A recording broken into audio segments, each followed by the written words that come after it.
El tema que abordaremos el día de hoy es métodos de investigación en la educación. Encontramos 4 pilares de la investigación. Cada uno de ellos nos va a ofrecer una lente única para poder comprender los fenómenos educativos. El primero van a ser los estudios descriptivos. Otro de los pilares va a ser la etnografía. El tercer pilar, la investigación experimental. Y el cuarto pilar, la investigación ex post facto.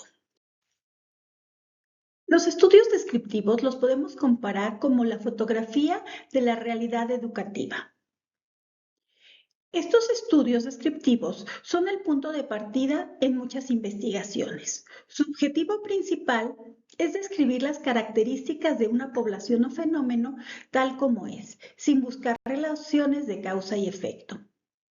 Estos estudios responden a preguntas como ¿qué es? ¿Cómo es? ¿Dónde está? ¿O con qué frecuencia se da? Características clave en los estudios descriptivos. Estos estudios no manipulan variables, se limitan a describir lo que se observa, sirven como base para las investigaciones futuras más complejas. Utilizan técnicas de recolección de datos como encuestas, entrevistas o la observación. También pueden ser cualitativos o cuantitativos. Se centran en variables específicas y sin establecer la dependencia y permiten identificar patrones y tendencias. Tipos de los estudios descriptivos. Tenemos el estudio de casos. Este es un examen intensivo y detallado de una unidad para una comprensión profunda. La unidad se refiere ya sea a un individuo, a una escuela o a un programa. Después tenemos la encuesta. En ellas se recopilan datos de una muestra grande de individuos para describir sus características, opiniones o comportamientos. También tenemos los estudios correlacionales. Estos identifican si existe una relación o asociación entre variables, su dirección y fuerza, pero no establecen una causalidad. Estudios de desarrollo.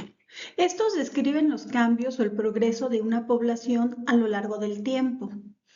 Pueden ser longitudinales o transversales. Longitudinales cuando se sigue un grupo a lo largo del tiempo y transversales cuando se comparan grupos de distintas edades en un único punto. Luego tenemos las tendencias. En este estudio se examinan los cambios de una característica de una población general a lo largo del tiempo, usando diferentes muestras en cada punto. Los estudios de cohorte. Estos estudian un grupo específico denominado cohorte que comparte una característica en común en un punto de partida, observando cómo va cambiando con el tiempo. Los estudios descriptivos comparativos describen las similitudes y diferencias entre dos o más grupos respecto a una o varias variables. La etnografía es sumergirse en una cultura en la cual se hace el estudio. La etnografía es una metodología cualitativa poderosa para poder comprender las complejidades culturales en la educación o en una sociedad. El objetivo principal de este estudio es describir e interpretar la cultura o el modo de vida de un grupo social específico desde la perspectiva de sus propios miembros. Se originó en la antropología social y cultural y ha sido ampliamente adoptada en la educación. Características distintivas de la etnografía. Es una inmersión prolongada en el campo de estudio, ya que el etnógrafo pasa un tiempo considerable, pueden ser semanas, meses o incluso hasta años. En este tiempo viven e interactúan intensamente dentro de la comunidad que estudian. También hay una perspectiva EMIC. Este es un punto de vista desde el nativo de esa cultura o de ese lugar que estamos estudiando.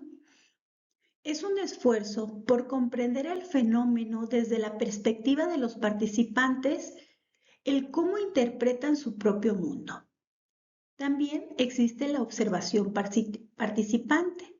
Esta es una técnica central donde el investigador no es pasivo, sino que participa activamente en las actividades diarias del grupo mientras observa y toma notas. Y la perspectiva EMIC y la inmersión prolongada en el campo, no hay un papel activo del observador. Simplemente se observa y se toma nota de los hechos. Otras características distintivas son la recolección de datos holística y multimetódica, ya que utiliza una variedad de métodos como entrevistas en profundidad, análisis de documentos, conversaciones informales y artefactos para una comprensión integral. Otra característica es la naturaleza inductiva y emergente. El diseño y las categorías de análisis a menudo emergen del campo a medida que se recopilan los datos. La teoría se construye a partir de los datos recolectados. Énfasis en el contexto. El comportamiento y los significados solo pueden entenderse plenamente dentro de su contexto cultural, social e histórico específico. Descripción rica y densa. El producto final es una descripción detallada, vívida y rica del grupo estudiado. Esto va a permitir al lector casi experimentar la cultura. Reflexividad del investigador.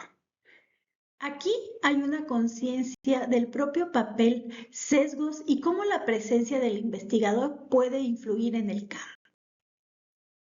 A continuación, vamos a ver cuál es el proceso etnográfico. Primero, se tiene que seleccionar el sitio y pedir un acceso al campo. Aquí, primero identificamos cuál es el grupo que deseamos estudiar, que nos va a llevar al cumplimiento de nuestro objetivo. Y entonces vamos a negociar el acceso a esa comunidad o a esa escuela o a ese lugar donde vamos a hacer el estudio etnográfico. Después tendremos que establecer el rapport. ¿Qué es el rapport?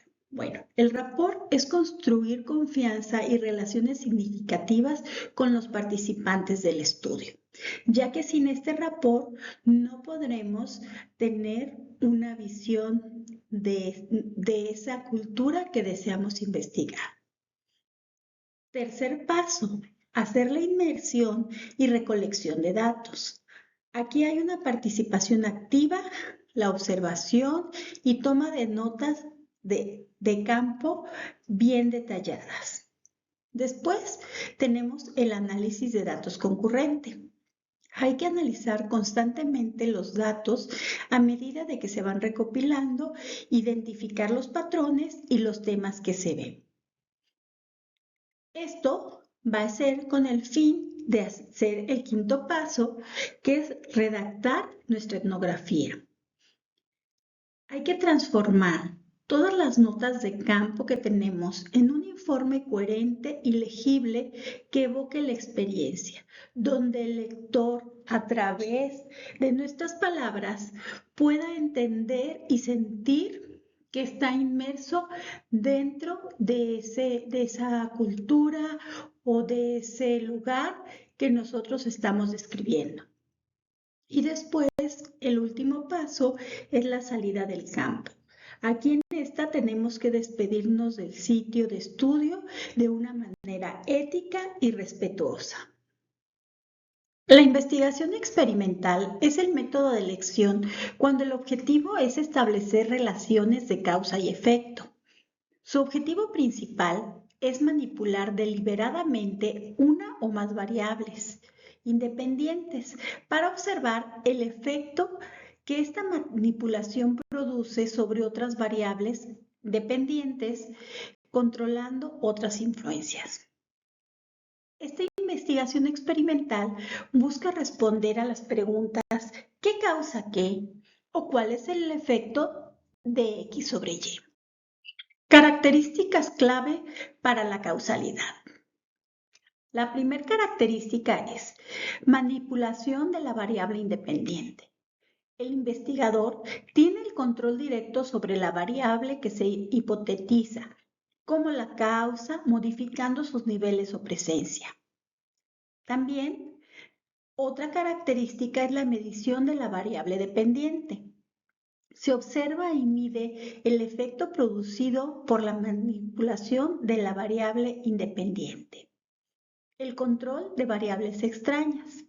Esta es una característica crítica para asegurar que el cambio en la variable dependiente se deba realmente a la variable independiente y no a factores externos. Aquí hay una asignación aleatoria, control de grupos o de otros mecanismos. Tipos de diseños experimentales. En estos tenemos el diseño preexperimental. Aquí se carecen de control riguroso, son útiles para estudios exploratorios, pero no establecen una causalidad fiable. Luego encontramos el diseño cuasi experimental. En este se asemejan a los experimentos verdaderos, pero carecen de asignación aleatoria a los grupos. Son comunes en educación debido a las limitaciones prácticas. Después tenemos el diseño experimental verdadero. Aquí cumplen con manipulación de la variable independiente, medición de la variable dependiente y asignación aleatoria de participantes a los grupos. Estos son considerados como los más rigurosos para establecer la causalidad. Estos tipos de diseños experimentales en la educación nos ayudan a evaluar la eficacia de los programas, intervenciones pedagógicas o materiales didácticos. Podemos determinar con esta qué métodos de enseñanza son más efectivos. También proporcionan evidencias empíricas sólidas para la toma de decisiones basadas en la investigación. La investigación ex post facto es un método crucial cuando la manipulación experimental es imposible o es no ética. Esto quiere decir después del hecho. El investigador toma las condiciones tal como ya se han dado naturalmente y tratando de inferir posibles relaciones de causa y efecto después de que el evento ya ocurrió, sin que el investigador manipule la variable independiente. Características clave de la investigación ex post facto. Bueno, hay una ausencia de manipulación directa de la variable independiente, ya que el investigador no interviene y la variable independiente ya ha ocurrido o se presenta de una manera natural. Hay una retrospectiva o prospectiva no manipulada. La retrospectiva se refiere a que se parte de un efecto, que es la variable dependiente, y se buscan las posibles causas o antecedentes en el pasado. La prospectiva no manipulada es cuando se observan grupos definidos por una variable independiente que ya existe y se sigue su evolución para ver si se desarrolla un efecto en la variable dependiente en el futuro. Este tipo de investigación no tiene una asignación aleatoria, ya que los grupos están constituidos naturalmente. También hay un control limitado de variables extrañas, ya que es más difícil de controlar que en su experimento, ya que requiere identificación y control estadístico o por la selección cuidadosa de la muestra. En este tipo de investigación, debemos tomar con precaución las inferencias causales, ya que las conclusiones son menos contundentes que en un experimento. Aquí hablamos de posibles, probables, porque son relaciones causales. Ahora, este tipo de investigación tiene una validez ecológica alta, ya que a menudo se realizan en contextos naturales y reales, lo que le va a conferir una mayor validez externa y que se puede generalizar en otros lugares. También hay una utilidad en situaciones no experimentales. La metodología preferida cuando la manipulación es imposible. Por ejemplo, no podemos manipular el género, la edad o cuando no es ética, como el maltrato infantil o otro tipo de crímenes que se siguen. Entonces nosotros lo único que hacemos es tomar la información que ya existe y por lo tanto nosotros no podríamos modificar esas variables. Algunos tipos de diseños ex post facto pueden ser el diseño retrospectivo. Aquí vamos a partir del efecto de la variable dependiente y vamos a buscar las causas que serían la variable independiente que ya se han dado en el pasado. Vamos a incluir diseños retrospectivos simples y de casos y controles. Los diseños prospectivos o de algunos grupos ya conocidos, aquí el investigador va a identificar grupos que ya difieren en la variable independiente y luego va a observar si se desarrolló la variable dependiente en el futuro o si ya la tienen. Aquí se incluye prospectivo simple y grupos comparados. Los diseños de cohorte son los que siguen a un grupo de individuos que comparten una característica a lo largo del tiempo para observar cómo ciertas exposiciones se relacionan con el desarrollo de los resultados. A estos grupos de individuos se les llaman cohortes. ¿Cuáles son las desventajas que posee este tipo de diseño? Bueno, primero, hay una dificultad para establecer causalidad concluyente, ya que es la principal limitación porque no hay correlación que nos implique una causalidad. También hay un falto de control sobre variables extrañas, lo que requiere que haya un desafío constante en este tipo de investigación. También vamos a tener un sesgo de selección, ya que los grupos pueden diferir en características importantes antes del tratamiento.